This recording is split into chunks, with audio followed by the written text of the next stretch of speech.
Hi, it's Kendra, and on Sacred Kismat today, I'm going to talk to you guys about your moon sign.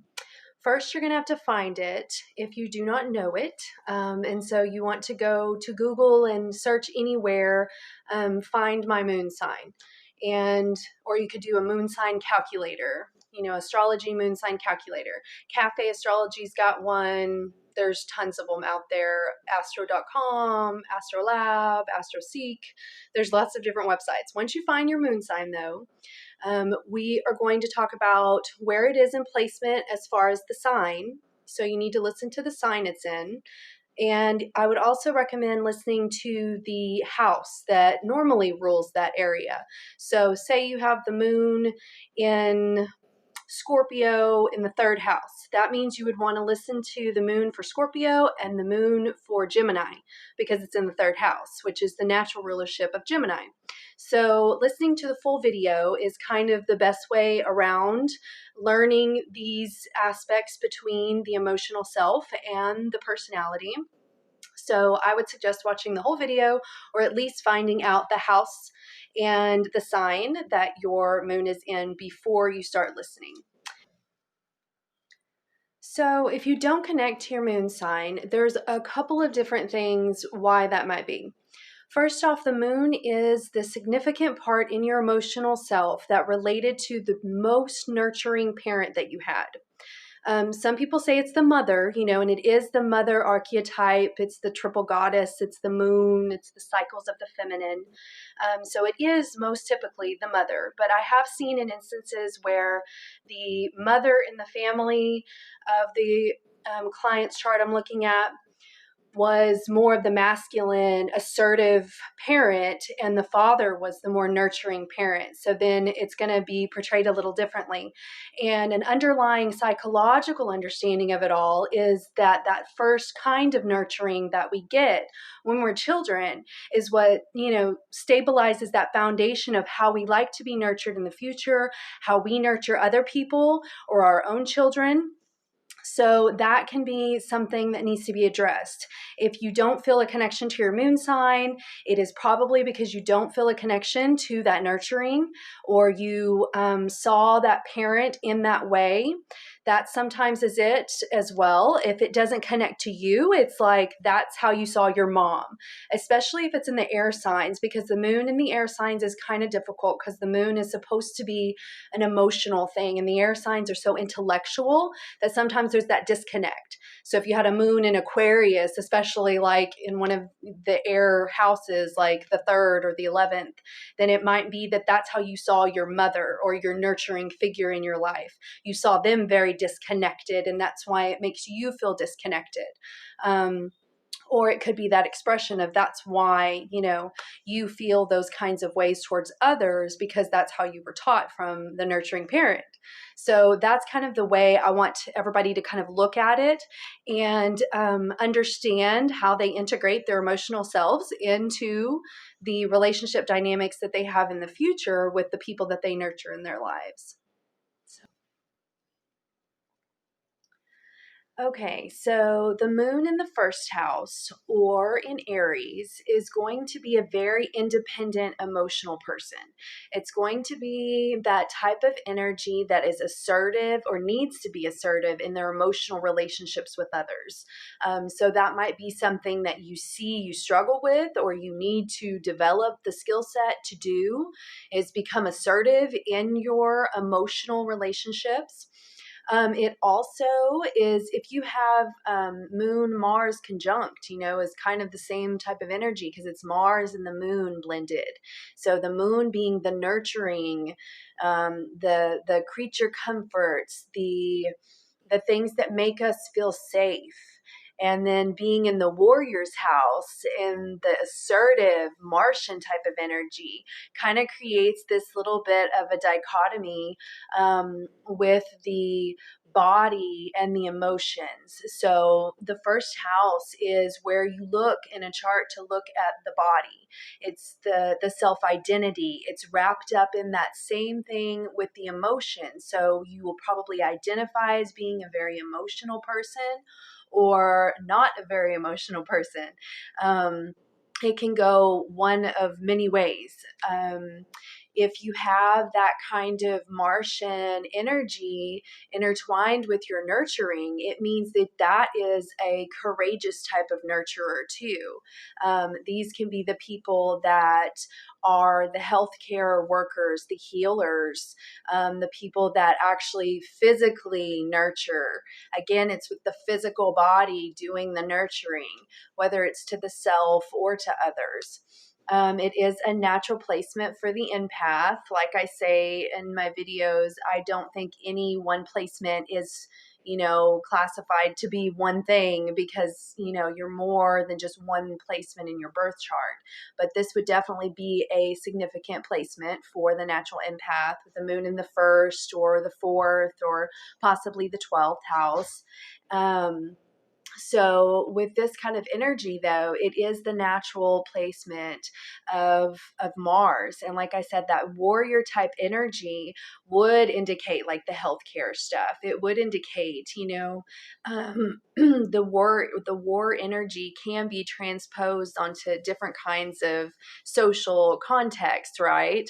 I mean, the emergency room, if you've ever been in one, on the back side of it looks like a war room at times. So that can be, the way that it's expressed in your life. If you do have this placement or anything that's kind of like this placement, you would want to do things with the physical body that make you feel more better, that make you feel more better, that make you feel more emotionally safe.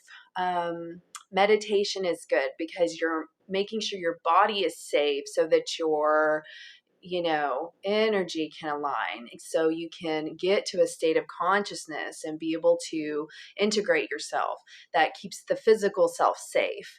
Also, any kind of athletics or like gardening, going out and doing anything like hiking, or, just like I said, gardening, pulling the weeds, doing something that's a physical thing with the body is like therapy for people with this kind of energy, because it's that warrior energy brings you comfort. So asserting yourself or doing physical activities, being an active individual in a physical way, is going to bring you comfort.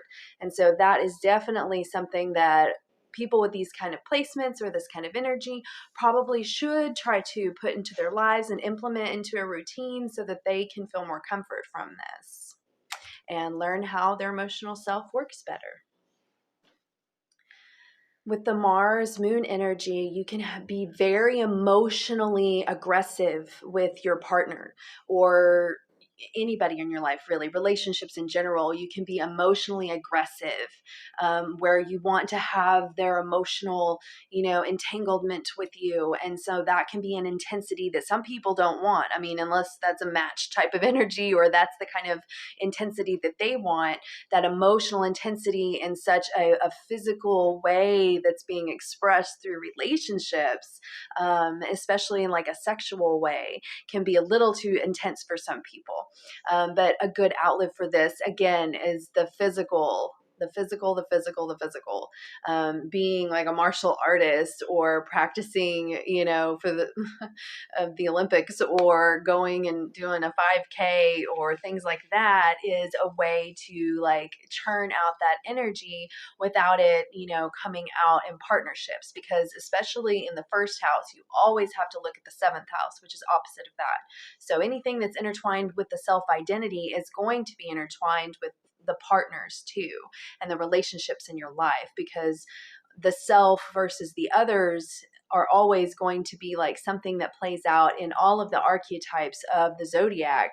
And that is how you kind of look at the balance of oppositions, is, you start out with this first one, which is the first sign, and then you look to the other side, and it goes all the way around the zodiac. But this is just the first example, which is the best one, because Aries and Mars energy, that kind of energy is very assertive. So when the moon is placed here, that's when the emotional self becomes assertive and usually has to bring boundaries into people's lives, has to assert themselves and tell people, this is how I feel. Please do not disrespect my feelings. And then, it kind of goes from that. Once you stand up at that point, then you're moving into the second house of values, because then that's, where your feelings are valued, and you want to find that within other people. If you have the moon in the second house, it is actually exalted in the second house. The moon loves to be in the second house. It's like its vacation home. And so it loves a life of luxurious things. It loves to look good. It likes, that will make a person with a moon in the second house really feel good about themselves. If they look good, if they feel like they look good, if they have stuff that they have that feels good too, because Taurus is ruling the second house. And as that rulership, it's all about the senses. And so a moon there is going to really respond to anything that is about the senses. They're going to love smells. They're going to love probably aromatherapy. They're going to love different perfumes and incense or resins. They also will probably like to go and eat different gourmet meals that will make them feel better. They would like to take themselves out to go shopping or go on a nice boat ride or something to like liven their spirits. That is very important for a moon in the second house. The moon likes to be in the second house, and it is all because the second house is about valuing the self. And the moon understands that. The moon is a reflector of the light, and the light is, the ego. And so that reflector is like the subconscious. The subconscious is the instincts. Instincts know what you like. And the second house people with a moon in the second house or Taurus, they know what they like and they know what makes them feel better. And that's why it's exalted here. It is always like a pleasant experience, life is for them, because they know what makes them feel better, because they are so connected to the senses. And the emotional self is very connected to the senses. So all they have to do is stir up these senses, and then their emotional self always will feel better. And their moon will feel definitely more at home and comfortable, because that is what a moon here likes, is a comfortable creature comforts. So a moon in the third house or in Gemini would give a person with an emotional connection to their connections in their little neighborhood or their work, their anything that's like the people and the people that they get to have connections with on a daily basis. Their communication is very important to them. So if you have a moon in the communication house, you're going to need to speak your emotions. You're going to need to actually voice those things. Anything that comes bubbling up, it's good to voice it, because here, if the moon does not voice how they feel, then it's going to be that repressed thing. And so a moon in the third house needs to speak their voice, needs to integrate the emotional self into the voice. So you need to be able to speak how you feel and identify your feelings in a verbal sense. Therapy is great for people with a moon in the third house, because they love to be able to talk about things. And that's what they should do. That is what their soul needs. That's what helps them thrive and be able to go in their everyday life and do the best that they can do. The moon in the fourth house or in Cancer would be somebody who likes their creature comforts. Again, with the water sign, with Cancer, it is very, very in tune with the emotional self. The fourth house is Cancer, and it's ruled by the moon. And so this is its home sign. This is where the moon loves to be, is in the fourth house or in Cancer, because these people are connected emotionally. This is the true empaths. I wouldn't say that just like as one thing, because I say in all my videos, you're more than just one thing in your chart, but that would be one indicator of someone that has empathic abilities, is a moon in the first or the fourth house, probably. That is something about the moon, is they're very connected to the emotional self and can identify how they feel instantaneously. You find that a lot of people feel very sensitive. The moon in the fifth house or Leo likes to be the center of attention in their friend group. They like to bring everybody joy and happiness. They like to be like the prankster, or sometimes they will like to be the comedian in the group to make people laugh, you know. So in the fifth house, the moon there loves the time of when they were a teenager. When they get older and they look back at that time, they're going to reminisce about that time period in their life being like an important, you know, transition into who they are. They might even still have connections with those friends that they made during that time in their life.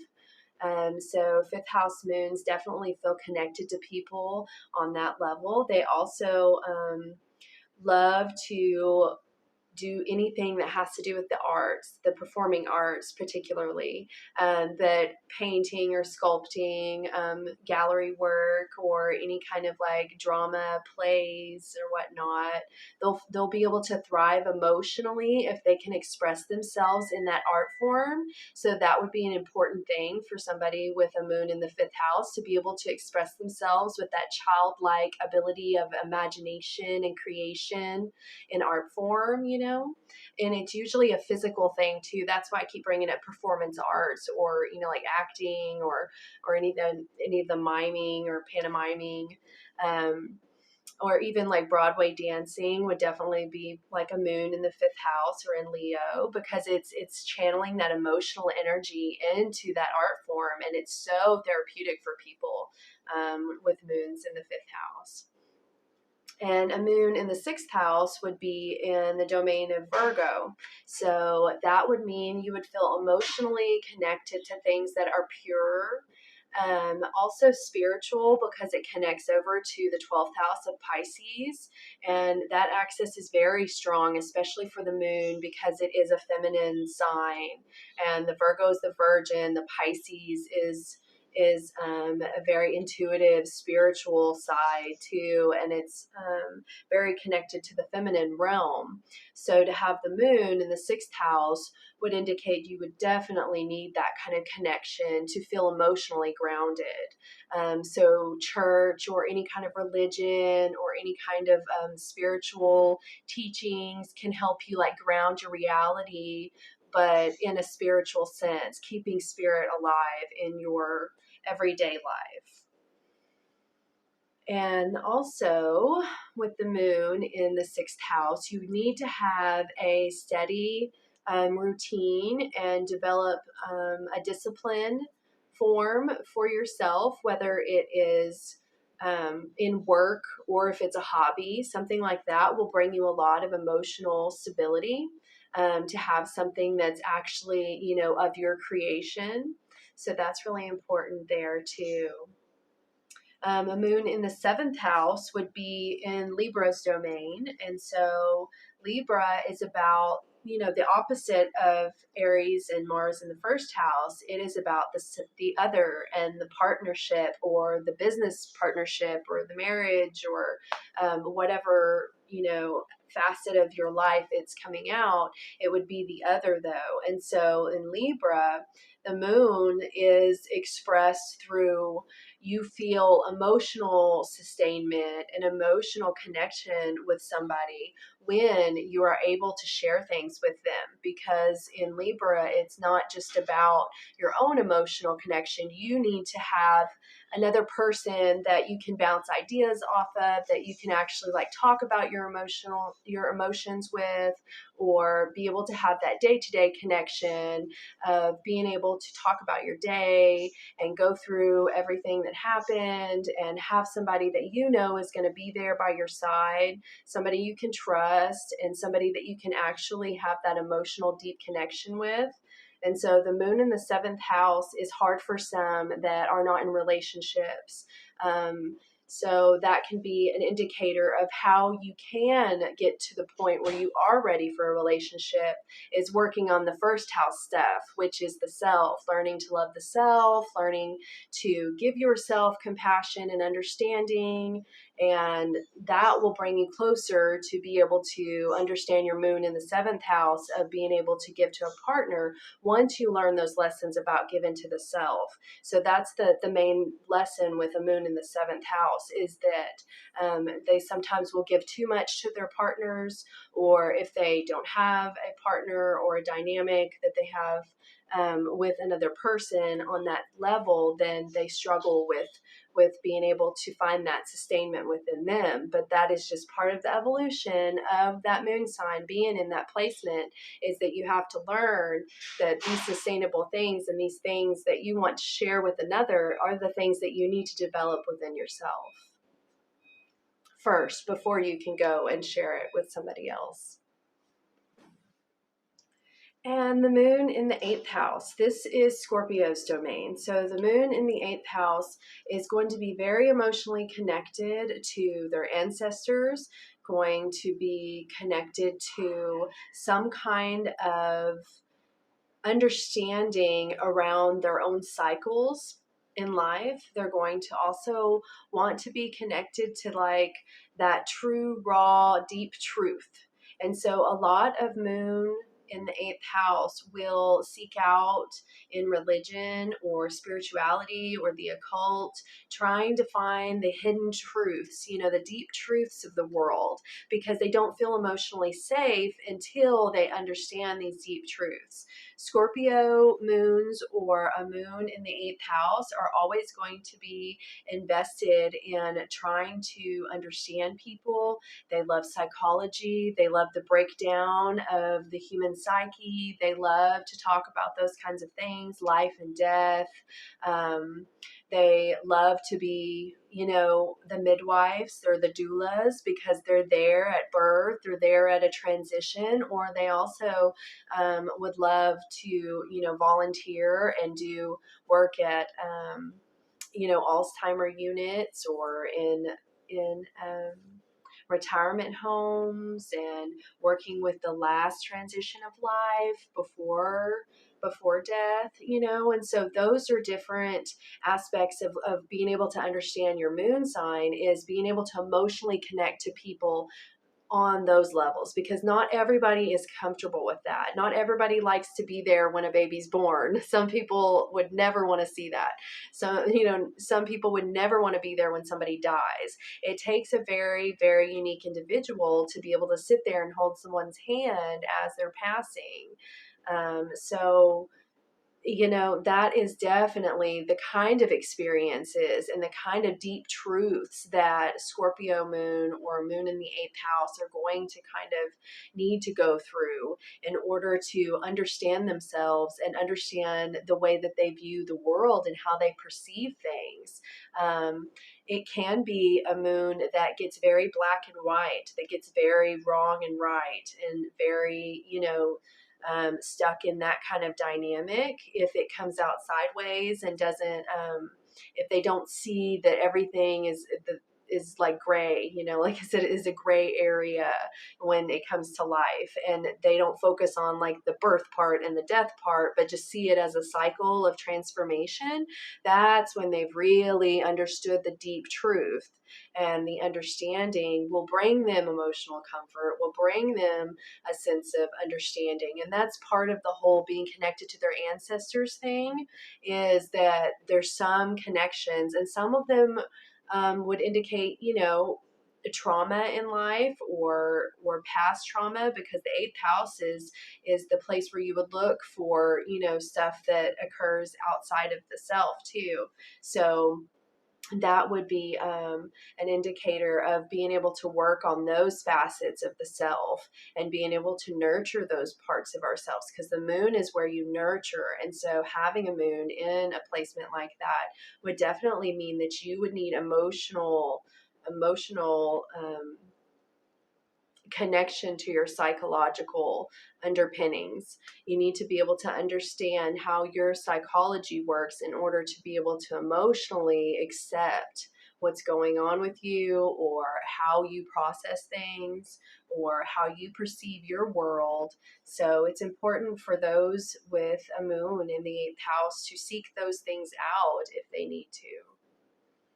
And a moon in the 9th house or in Sagittarius's domain would be very expansive. They would love to talk about philosophy. They would love to talk about anything that is broad and could go in different facets and can expand your mind and has multiple opportunities for diverting in different ways.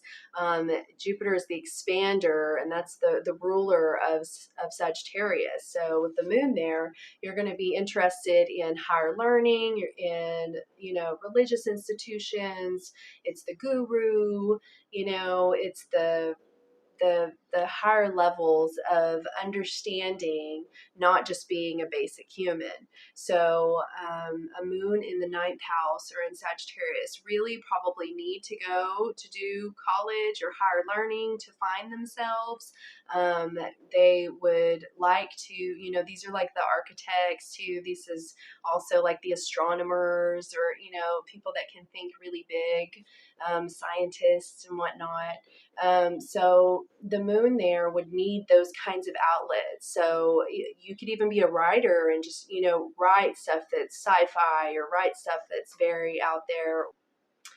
Or even with the moon in the ninth house, it can be a significant thing about the emotional self needing that expansion. So sometimes it is good for somebody with a moon in the ninth house or in Sagittarius to have take their time with their emotions, because they feel things so expansively that they need to kind of take their time to process what they're feeling. So that's something to take in consideration for most of the moon signs in a fire sign. They do need to take their time to process how they are feeling. And for the moon in the 10th house and Capricorn, that would be in its detriment. So I don't know if I mentioned before, in Scorpio, the moon is at fall, but in Capricorn, it is its detriment. This means it's in the least favorite sign that it wants to be in. So the moon can sometimes have difficulties expressing itself. The emotional self can have difficulties with identifying their emotions or being able to show that nurturing to another person until they actually come into their moon and actually, thrive in that individual type of nurturing for themselves. So then they can kind of show others.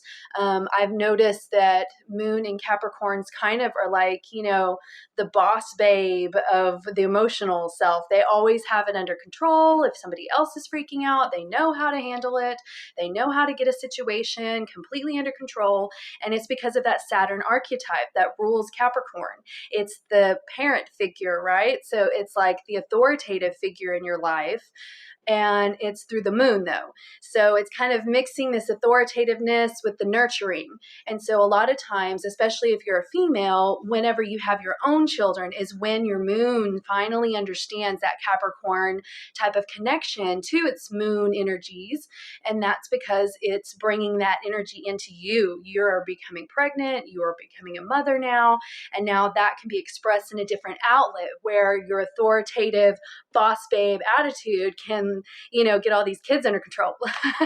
So that is kind of like the way I look at the Saturn and the moon aspects in charts, or any of the moon in Capricorn or in the 10th house. It's going to be that contradiction of emotions versus the rules. So always doing what the rules say versus how you feel it should be done. And this can cause an inner dynamic of a push-pull thing, especially if you're a female, because then you've got a female with her moon in a male ruled atmosphere. And so that authoritativeness can sometimes come out as assertive. It's assertive, not taking no for an answer, or I'm not taking what you're saying as truth. And so it's very just cut and dry. And so that's what I'm saying. When you express your moon through the filters of being a parent, that's usually when that Saturn influence is really in jive with you. You're like, yeah, this feels right. This feels right. And that's because that's where you thrive. And if you don't have kids and you have the moon in Capricorn or in the 10th house and you're not about the kid situation, then your job and your career is where you assert yourself, and that's where you love to be. People there can be workaholics because they will work and work and work until, the sun comes up, because that's where they emotionally feel like putting all of their energy into, is in that career, is into that climbing higher and ambition and going up the mountain like the goat up the mountain. So that would be a 10th house or moon in Capricorn. And on to Aquarius and the 11th house. This is going to be a little bit of a disjointed, like I was saying in the examples, a disjointed type of energy. Moon in Aquarius, like I said, the moon is about emotions and how you feel. And Aquarius is all about these ideas and these innovations and exploring unknown territories. And they kind of don't mesh well together. It's not to say that, your moon is, your emotional self is not good if you have that. That is not what I'm saying. I'm just saying it's very hard to sometimes understand your emotional self because your intellect gets in the way. And it sometimes will be the typical example is like the very, very intelligent man who's always stuck up in this energy, thinking, always inventing, always creating, always innovating. And they can't just like get in their body and feel. They just get stuck up in all this upper energy. And so that's a typical example. I mean, there's tons of examples for all, these placements, but that's just one of the many that is a good example of how this energy can be portrayed, because it is supposed to be sharing your feelings and sharing your emotions. And Aquarius in the 11th house is more about sharing your ideas and your innovations and how we move forward and how we go and how, we create more. And the moon kind of gets stuck in the home and the past and the environments of reliving the past and doing, shadow work and kind of going within. And so Uranus and Aquarian 11th house energy is not about that. They're about the future. They're about everything going outward and lightning sparks of innovation and intelligence, genius everywhere. So there's kind of a disconnect there. People with Aquarius moons or a moon next to Uranus in their birth chart or in the 11th house would probably be therapeutic for them to journal and to write down their feelings, kind of like taking the intellectual, physical part of it, like writing away your feelings so that you can get an outlet for all of that emotional stuff going on inside of you instead of just repressing it, because you don't want to repress feelings. And the air signs sometimes will do that, repress the feelings or avoid them altogether because they're uncomfortable. So that's just something to think about, is journaling and writing down your feelings is always a good thing for any of the air signs, especially if your moon is in the air sign. So that's the 11th house, Aquarius, Uranus energy. We'll move on to the 12th house, Pisces and Neptune. And the 12th house moon here is very dreamy. It's very, artistic, the musicians. It's very, very much about that kind of thing. It is not so much about reality at all. It is more about the things that you can create in your mind or the things that you feel expression through, like the music. Feeling the music is therapeutic for moon, Pisces, or if you have the moon in the 12th house.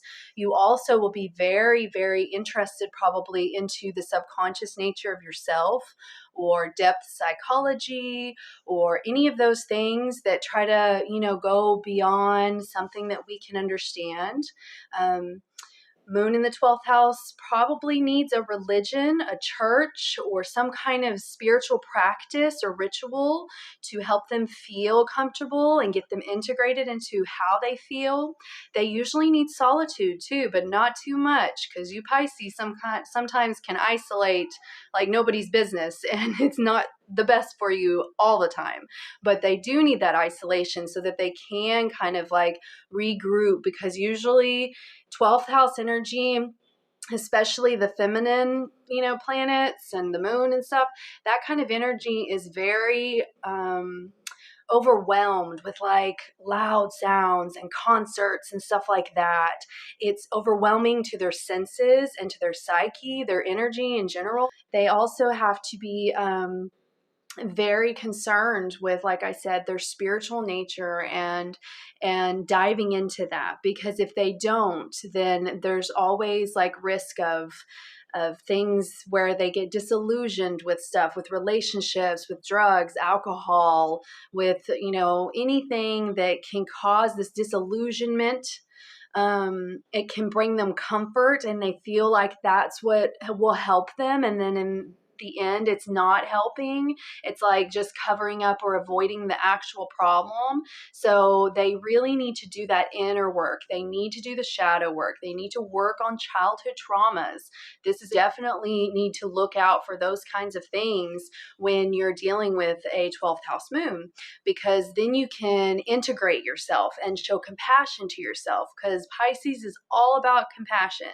And that's the 12th house, is understanding that we're all just human beings and we're just doing the best we can with the tools we were given in this lifetime, to have compassion for yourself and to understand that you're just doing the best you can, and that even the struggles that are hard and that are tough and are traumatic to us teach us things about ourselves. They give us opportunities for growth, and it doesn't mean that you have to be a victim.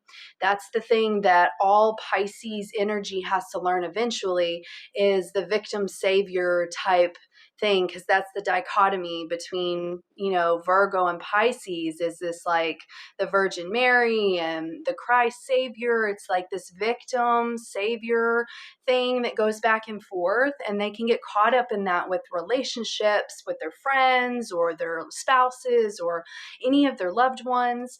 So that's just something to be aware of, so that you don't get disillusioned by other people's BS and you hold people accountable. Like, that's the main thing. If you have a moon in the 12th house, you have to hold other people accountable so that they don't run all over you, because you can be very disillusioned to the compassion you're showing others and not enough to yourself.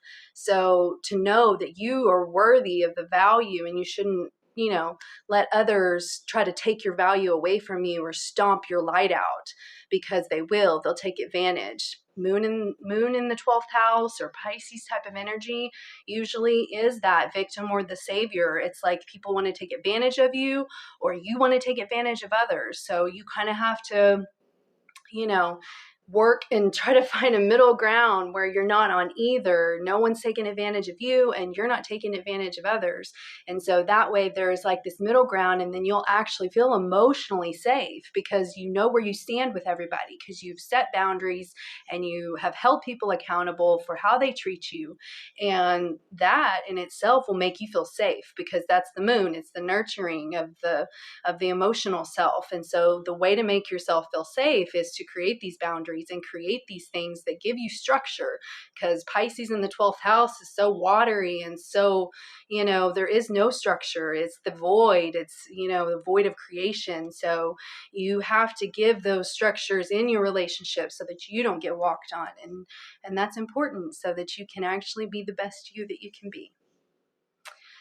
So that is all of the signs, and the house is kind of mixed in there all together. I was going to do a separate video on both, but I figured it'd probably be better if everybody just listened to the whole video instead, so that you can learn more about yourself and the other people in your life. Go look at their birth chart, see where their moon is, go see where your husband or your father, your mother, your grandmother's moon is in connection to your moon, especially the mother archetypes, the mothers, the grandmothers, the sisters. They're always going to have some kind of connection to the moon in all of your charts. And so you can kind of start working with that and see how to develop, healthy relationships with the people in your life based off of how you emotionally respond to things, and then understanding how others emotionally respond to things as well. You guys have a great night. Wish you well. Much love.